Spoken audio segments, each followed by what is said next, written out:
श्री राधे राधे। भक्तों, आप लोगों ने श्रवण किया होगा कि देवी देवताओं में ब्रह्मा जी को अपूज्य बता दिया गया था सरस्वती के प्रसंग में। तो फिर ब्रह्मा जी ने पूजा करवानी अपनी बिल्कुल बंद ही कर दी। इसीलिए दुनिया में सबसे कम ब्रह्मा जी के मंदिर मिलते हैं। और मैं आपको ये बता चुका हूँ कि वही श्री ब्रह्मा जी अपने एक तेजांश से खपड़िया बाबा में प्रवेश कर गए थे, इसलिए उनके अंदर बड़ी दिव्यताएं थीं। लगभग 100 वर्ष के लिए प्रवेश किया था ब्रह्मा जी ने अपने एक तेज के स्वरूप में। इसलिए कभी कभी स्वामी जी अर्थात खपड़िया बाबा कहा करते थे, मैं ब्रह्मा हूँ, सृष्टि करने का मेरा काम है, सबका पितामह हूँ। और इसी कारण उनके स्वभाव में एक विशेषता दिखलाई पड़ती थी कि सामान्यतया साधु संतों की कोई पूजा करे तो चुप स्वीकार कर लेते हैं कि इनका भाव है तो क्यों हम बिगाड़ें, क्यों कष्ट दें। लेकिन स्वामी जी अर्थात श्री खपड़िया बाबा मुनीश्वरानंद जिनका नाम था, वो अपनी आरती नहीं करने देते थे। तो वो कहते थे कि मेरी पूजा वर्जित है, क्योंकि ब्रह्मा जी की पूजा नहीं की जाती है। कोई कितना भी भाव जबरदस्ती से उनके गले में माला डाल दे, 1 सेकंड भी वो नहीं पहनते थे, तुरंत निकाल के बाहर कर देते थे। और पुराणों के अनुसार ब्रह्मा जी को शिव जी का शाप लगा है कि जगत में इनकी पूजा नहीं होगी।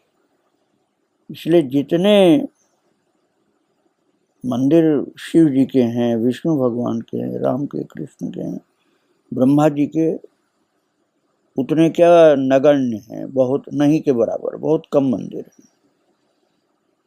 ऐसे ही स्वामी जी का स्वभाव था। वो कहते थे मेरी पूजा नहीं की जाती, मेरी पूजा मत करो आप लोग।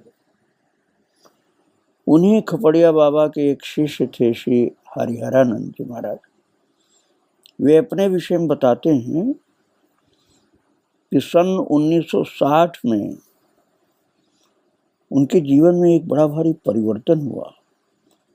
वे अपने सभी सगे संबंधियों को, उसके स्नेह को, सभी संबंधियों को भुलाकर उनके स्नेह को तिलांजलि देकर घर त्याग दिया। और कहाँ जाना है कुछ पता नहीं था, किसी से कोई झगड़ा नहीं था, कोई विवाद नहीं था। बस वो उत्तर दिशा की ओर चल पड़े जैसे कोई खींच रहा हो उनको। बस चलते जाना है, केवल एक धुन थी, चलने को जैसे विवश थे और भागते जा रहे थे।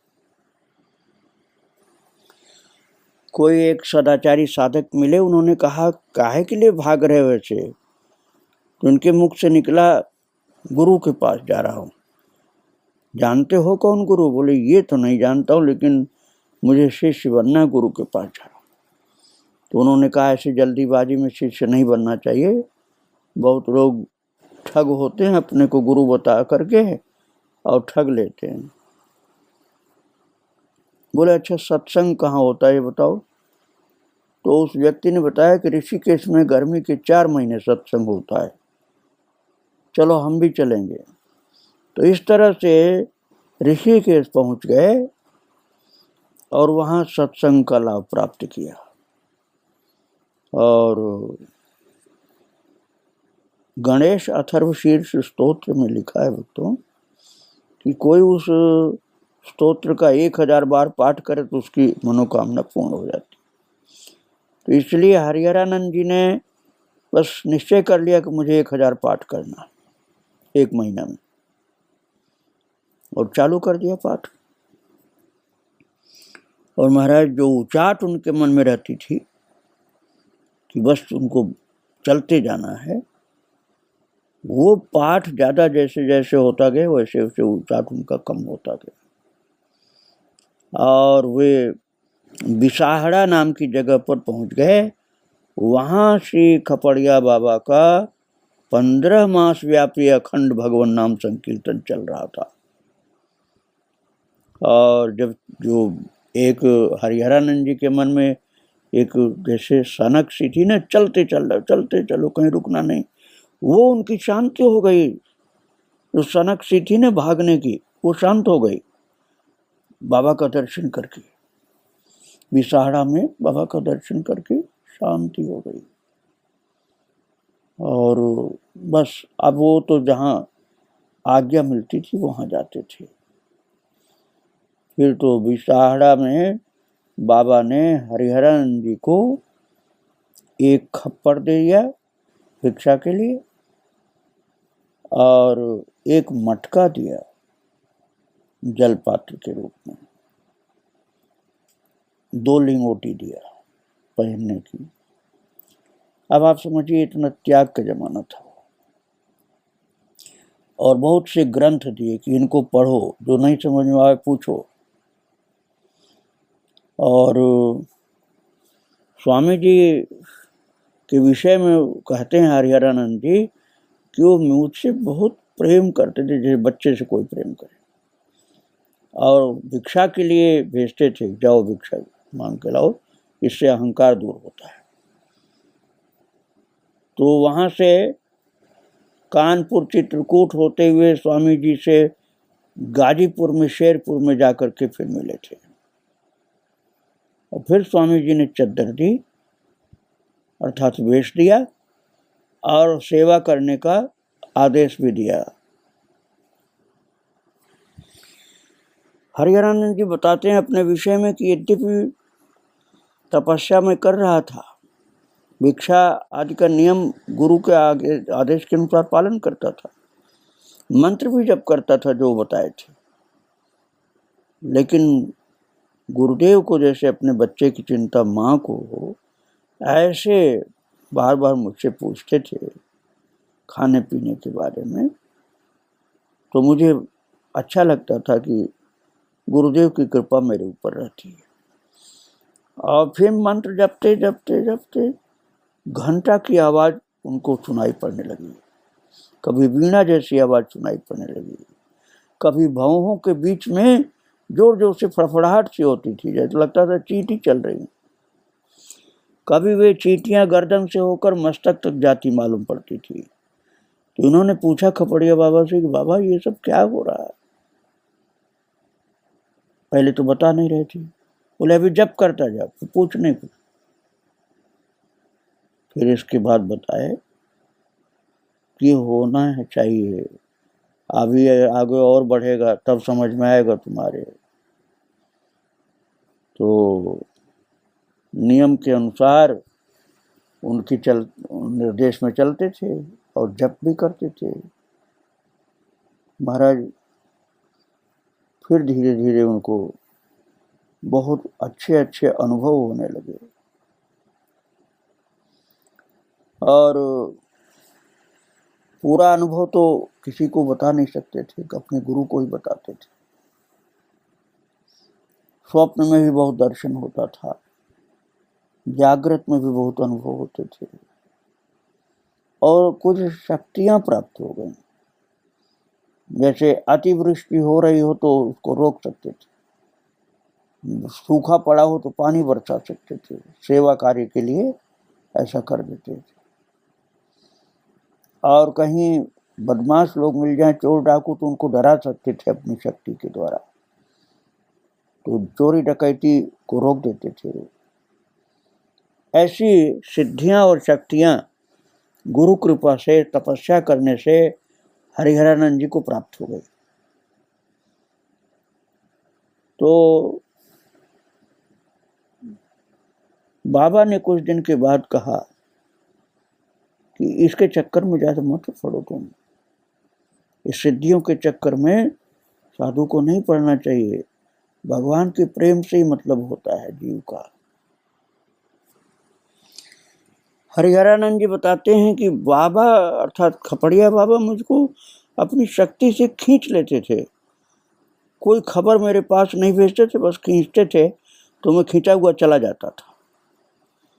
और उदाहरण के रूप में बताते हैं कि मैं गाजीपुर में था और खींचना शुरू किया बाबा ने, तो मैं भागने लगा और इलाहाबाद पहुंचा। बलिया के लिए उसमें छोटी लाइन चलती थी, उधर गया और फिर बहुत से जगह गाड़ी मोटर बदलते बदलते मैं पहुंच ही गया कपड़िया बाबा के पास और फिर मुझको शांति मिली। तो वहाँ संकीर्तन नगर बाबा ने एक बना रखा था, जहाँ रात दिन संकीर्तन चल रहा था। तो संकीर्तन में पहुंच करके, बाबा के चरणों में पहुंच करके मुझे शांति प्राप्त हुई। और बाबा मेरे लिए इतना ख्याल रखते थे कि भोजन तक का पूछते थे, रोटी पूछते थे, खाया कि नहीं खाया, भूखा मत पड़ा रहा कर, भजन कर लेकिन भूखा नहीं रहा कर।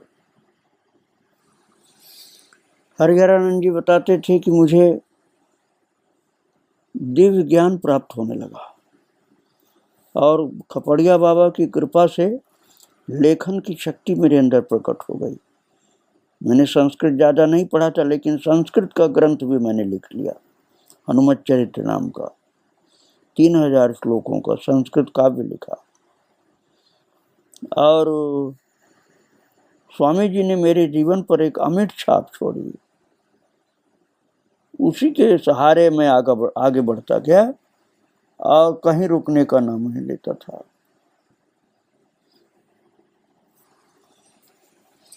बाबा कहा करते थे अपने शिष्यों को कि देखो, साधु के लिए तपस्या बहुत जरूरी होती है। जिसने तपस्या किया निद्रा भी वश में हो जाती है, भजन बल बढ़ जाता है। और इसीलिए रामायण में लिखा हुआ, तप बल रचय प्रपंच विधाता, तप बल विष्णु सकल जग त्राता, तप बल शंभु करहि संहारा, तप बल शेष धरई मई बारा। इस तरह से मानस के आधार पर भी बताते थे बाबा कि तप बल बहुत जरूरी है, साधु के अंदर तप बल होना चाहिए, तो उसके अंदर दैवी शक्ति प्रकट होती है। और तपस्या नहीं करेगा तो दैवी शक्ति का प्राकट्य नहीं होता है। और वक्त तो मैं आपको बता चुका हूँ कि बाबा बम्बई में आपसे लगभग 125 वर्ष पहले, जब 70 वर्ष के थे उस समय, तो वेंकटेश्वर स्टीम प्रेस के पास जंगल में रहते थे। तो प्रेस में जा करके ग्रंथ लिया करते थे, उनको अधिकतर फ्री में मिल जाता था ग्रंथ। तो बहुत से ग्रंथ थे उनके पास। तो अपने शिष्यों को ग्रंथ पाठ में भी लगाते थे, जप में भी लगाते थे। हरिहरानंद जी उनके शिष्य बताते थे कि उनको बहुत से ग्रंथ बाबा ने दिए। और चलते चलते कुछ दिनों के बाद एक महात्मा साथ हो गए। महात्मा ने सोचा प्रवास में 1 से 2 अच्छे होंगे, अतः स्वामी जी साथ हो गए। परम विरक्त स्वामी जी को उन महात्मा के साथ से ही आश्चर्य होता था कि बाबा तो बहुत चलते हैं पैदल, जल्दी रुकते नहीं। तो नए महात्मा तो बाबा के साथ चल ही नहीं पाते थे पूरा, चाहे रात में चल पड़ते थे, चाहे दिन में चल पड़ते थे। यहाँ तक कि हिमालय पहाड़ के ऊपर भी जहाँ चट्टियाँ बनी होती हैं, तो लोग कहते थे अरे जंगल है, पहाड़ है, रात में मत चला करो। सिंह की दहाड़ भयंकर सुनाई पड़ी, तब भी बाबा नहीं रुके। और बोले कि सिंह जो है वो हमें कुछ नहीं कहेगा, तुम चिंता मत करो, बस चलना है अपने को। इस तरह से यात्रा करते रहते थे। कहते थे कि शेर हमको नहीं खाएगा भाई, भगवान ने हमको भेजा है भजन करने के लिए, तप करने के लिए, शेर हमको क्यों खाएगा। हिमालय की यात्रा होने पर भी बाबा के पास तो वस्त्र नाम मात्र के ही होते थे। तो और साधु कहते थे, बाबा आपके पास तो कपड़े भी नहीं, न ओढ़ने के न बिछाने के, शरीर पर केवल कौपीन है और सब लोग कपड़ों से लदे हुए हैं, आप कैसे रहोगे? बाबा कहते थे यही ओढ़ लेंगे, बिछा लेंगे, क्या है, कुछ जरूरत नहीं है। भक्तों, बाबा अर्थात खपड़िया बाबा उत्तराखंड हिमालय की यात्रा भी बहुत करते थे और वहाँ की ठंड मैदानी इलाके वाले लोग समझ नहीं सकते। ऐसा समझिए आप जैसे तेज ठंड पूस माघ की होती है ना मैदानी इलाके में, उससे ज़्यादा ठंड वहाँ उत्तराखंड में जेठ मास में अर्थात मई जून में होती है। और वस्त्र त्याग तो बहुत पहले ही कर दिया था बाबा ने। शरीर जाड़ा गर्मी सहने का अभ्यस्त पहले तो नहीं था, लेकिन धीरे धीरे अभ्यस्त हो गया। शिष्य लोग घबराते थे ठंड झेलने में, बाबा का तो अभ्यास था। बाबा तो भगवान के चिंतन में मस्त हुए। उत्तराखंड के गहन दर्रों खोहों में घूमना, झरनों पर नहाना, झरने का पानी तो अपार ठंडा, लेकिन बाबा तो नहाते थे। और रात में कहाँ उनको सोना है कुछ निश्चित नहीं, और लोग तो खोजते हैं कोई सही कमरा मिले, लेकिन बाबा तो महाराज खुले जंगल में, खुली चट्टान पर, और घूमते समय शेर, चीता, बाघ आदि हिंस पशु भी मिल जाते थे। परंतु बाबा के लिए तो वसुधैव कुटुंबकम वाली भावना थी। वो तो बड़ी आत्मीयता से दृष्टिपात करते थे, जानवरों को भी देखते थे जैसे इनके घर के ही हैं। ऋषि मुनियों की तपस्थलियां जैसे उनको बताती थी कि इस रास्ते आओ। ऊंचे ऊंचे पहाड़ों के कारण जहाँ सूर्य का दर्शन भी जल्दी नहीं होता था, जहाँ चीड़ और बहुत से वृक्ष गगनचुंबी, उनके बीच में घनी झाड़ियों के बीच में बाबा चलते रहते, और पर्वत की चट्टानों में ऐसे अपने शिष्य हरिहरानंद को भी लेकर के चलते। तो वो तो बहुत घबराते थे, लेकिन बाबा तो केवल लिंगोटी पहन के भी चलते थे, बिना कपड़ा पहने। और इस तरह से बाबा के साथ रहने वाला पक्का तपस्वी हो जाता था। भिक्षा ही मांगते थे, पैसा नहीं रखते थे। अब भिक्षा में कोई बढ़िया भोजन थोड़े कोई दे सकता है। कहीं साठी चावल, कहीं मड़ुआ, सामा, जंगली अनाज मिलते थे। मुश्किल से ही कहीं रोटी या चावल मिलता था। अधिकतर आलू, कभी पहाड़ी कंद मिलता था। नमक तो बहुत कम मिलता था,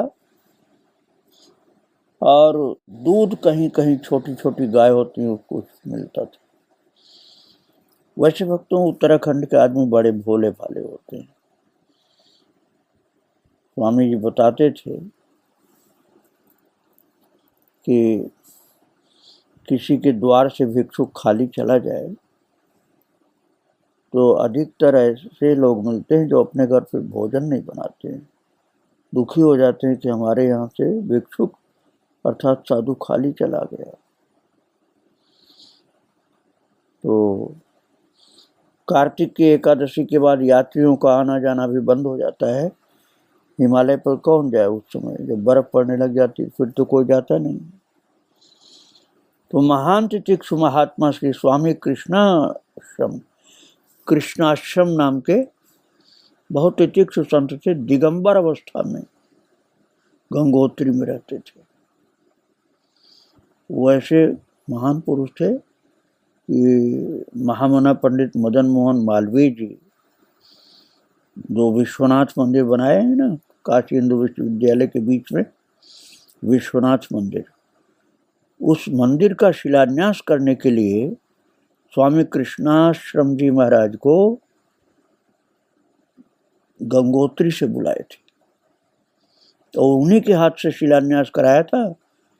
जो बीएचयू के अंदर विश्वनाथ मंदिर है उसका शिलान्यास कृष्णाश्रम जी महाराज के हाथ कराया था, जो गंगोत्री में रहते थे। वो कृष्णाश्रम जी महाराज हिमालय पर गंगोत्री के पास गुफा में रहते थे, और साधु संत कोई मिल जाए तो उनका सत्कार करते थे, और दयालु थे। जाड़े से पहले लकड़ियों का पर्याप्त संग्रह होता था उस समय, क्योंकि ठंड में तो बिना आग के तो कोई जिंदा नहीं रह सकता, बर्फ पड़ती है ना वहाँ। तो दिन रात अनाज में महाराज गले तक गड़े रह जाते थे, ठंड के मारे मुट्ठियां बगल में दे करके पड़े रहते थे। ऐसी ऐसी स्थिति होती थी। बर्फ गिरना समाप्त होने पर जब थोड़ा सा ऋतु बदलती थी तब लोग आराम से रह पाते थे, और फिर यात्रियों का आना गर्मी में शुरू होता था। नहीं तुम्हारे जाड़े में महाराज हिमालय पर रहना कोई साधारण बात नहीं है। अब तो बिजली है, बिजली का इंतजाम है, हीटर लोग जला लेते हैं, अंगीठी जलाते रहते हैं। पहले तो बिजली नहीं होती थी तो अंगीठी जलाते थे या लक्कड़ जलते रहते, लकड़ियाँ जलाते रहते थे लोग। बाहर का आदमी तो आता नहीं था, जो तपस्वी होते थे या हिमालय पर रहने वाले वे रहते थे। और भक्तों खपड़िया बाबा का तो स्वभाव था, यदृच्छा लाभ संतुष्टो द्वंद्वातीतो विमत्सर सम सिद्धाव सिद्धौ च कृत्वापि न निबध्यते। गीता जी में जो चौथे अध्याय में भगवान ने कहा कि जो अपने आप मिल जाए उतने में संतुष्ट, ये बड़ा कठिन होता है। अब हिमालय पर आप लोग ज़्यादा घूमे तब आपको पता चलेगा कि भूटान क्षेत्र में खान पान गड़बड़ है, और बाबा तो पूरे हिमालय पर घूमते थे, तो भूटान में भी जाते थे। भिक्षा में रोटी के साथ मरे पशु का मांस मिल रहा था। अब भूख तो बहुत लगी थी, लेकिन रोटी के अलावा ये तो खा नहीं सकते थे, बहुत धोते थे। और मात्र एक लिंगोटी थी और कोई कपड़ा नहीं। बाबा ने कहा नहीं, ये खाना मैं नहीं, ये प्रसाद मैं नहीं पा सकता हूँ। एक दिन तो धो धा करके किसी तरह से साफ करके रोटी खा लिया, उसके बाद रोटी भी बोले ये रोटी मैं नहीं खा सकता हूँ। इसलिए भूटान में ज़्यादा दिन नहीं रहते, वहाँ मांसाहारी लोग रहते। बहुत कठिन तपस्या करनी पड़ती थी बाबा को। 8 वर्ष की अत्युग्र तपस्या के पश्चात जब स्वामी जी अपने अग्रिम लक्ष्य की पूर्ति के लिए हिमालय से उतर करके आए, अपने जीवन के महान आदर्श प्रस्तुत करते हैं। जीवन में उतरने से महान कल्याण होता जीवों का। उच्च कोटि का निष्प्रिय ब्रह्मज्ञानी विरक्त रूप में कैसे जीवन बिताता है, इसकी शिक्षा देने के लिए स्वामी जी ने एक बार गंगा जी की परिक्रमा की, हरिद्वार से भागलपुर तक, क्योंकि गंगा जी की गोद ही विरक्तों के लिए सेवनीय थी उस समय। भारतवर्ष के सभी क्षेत्रों के महात्मा गंगा जी की गोद में अपना विरक्त जीवन बिताते थे। गंगा जी के किनारे एक तरफ चलना, फिर वापसी में दूसरी तरफ से चलना, इस तरह परिक्रमा करना। उस समय स्वामी जी के पास एक लिंगोटी और एक मटका रहता था। जन संपर्क से पृथक रहना, ब्रह्म चिंतन करना, तितिक्षा त्याग करना, यही काम था उनका। भिक्षा में भरसक जन संपर्क में न आते ही होते थे। खेत के गिरे दाने कहीं कहीं वो बिन करके रख लेते थे, या वृक्ष से गिरा हुआ फल खा लेते थे। इस तरह से चलने के कारण कई लोग उनको पागल समझते थे, क्योंकि कोई सामान नहीं, कोई कपड़ा नहीं, क्यों बोलते किसी से थे नहीं, कोई साधु से बोलते थे। तो उसी समय महान तितिक्षु संत श्री उग्रानंद जी से महाराज जी की बाबा की भेंट हुई। वे वेदांत और फारसी भाषा के अच्छे विद्वान थे। स्वामी जी कुछ दिनों तक उनके साथ रहे। दोनों में बड़ा प्रेम था, दोनों ही दोनों की प्रशंसा करते थे, और यहाँ तक कि उनको मुसलमान लोग भी मानते थे, और दोनों की शक्ल सूरत भी एक जैसी थी महाराज। तो इस तरह से खपड़िया बाबा और उग्रानंद जी दोनों का स्वभाव, रहन सहन, ज्ञान, तपस्या एक जैसी होने के कारण कुछ दिन साथ में भी रहे, और बड़े ही अद्भुत थे, तपस्वी, ठंडक सहने वाले, ऋतु से प्रभावित न होने वाले। इनके विषय में आगे आपको फिर सुनाऊंगा। आज इन महान संत पुरुषों को प्रणाम करके यहीं विराम दे रहा हूँ। श्री राधे राधे, जय श्री राधे।